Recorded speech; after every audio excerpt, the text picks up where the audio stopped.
اب جب انسان سیدھی راہ پر نہیں ہوتا اور قرآن کا دامن تھامتا ہے، قرآن کریم سے قریب ہوتا ہے، تو قرآن اس کے اندر چینجز پیدا کرتا ہے۔ ایک مثال دوں میں آپ کو، آپ نے سنا ہوگا سیدنا عمر فاروق اعظم رضی اللہ تعالیٰ عنہ جب آپ ایمان نہیں لائے تھے تو انہوں نے دیکھا کہ رسول کریم صلی اللہ علیہ وسلم کے بہت سارے لوگ گرویدہ ہو رہے ہیں۔ ایک دن بڑے غصے میں تاؤ میں آ گئے اور کیا کہا کہ میں جاؤں گا اور حضور صلی اللہ علیہ وسلم کو معاذ اللہ میں قتل کروں گا۔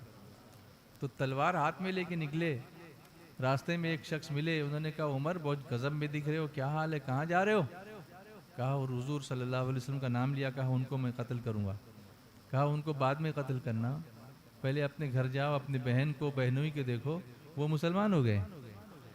تو غصہ اور بڑھ گیا، گھر پہ پہنچے، ان کے گھر نے بہن نے دروازہ بند کر لیا، وہ لوگ تلاوت کر رہے تھے قرآن پاک کی، دروازہ کھٹکھٹایا، اندر گئے، کیا تم نے اسلام قبول کر لیا؟ کہا ہاں۔ کہا اسلام چھوڑ دو؟ کہا نہیں چھوڑیں گے، بہت تکلیف دوں گا، دے دو، بہت ماروں گا، مارو۔ اب واقعی مارنا شروع کیا، بہن کو بھی مارا، بہنوئی کو بھی مارا، بہت تکلیف دی۔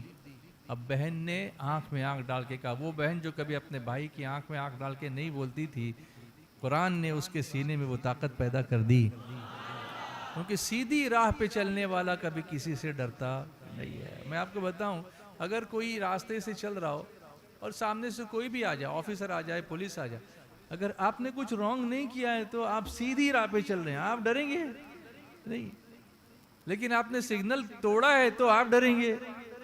تو سیدھی راہ کا مسافر کبھی کسی سے ڈرتا نہیں ہے، اور قرآن وہی سیدھی راہ چلاتا ہے۔ اعلیٰ حضرت فرماتے ہیں سچی بات سکھاتے یہ ہیں، سیدھی راہ چلاتے یہ ہیں، ہے نا۔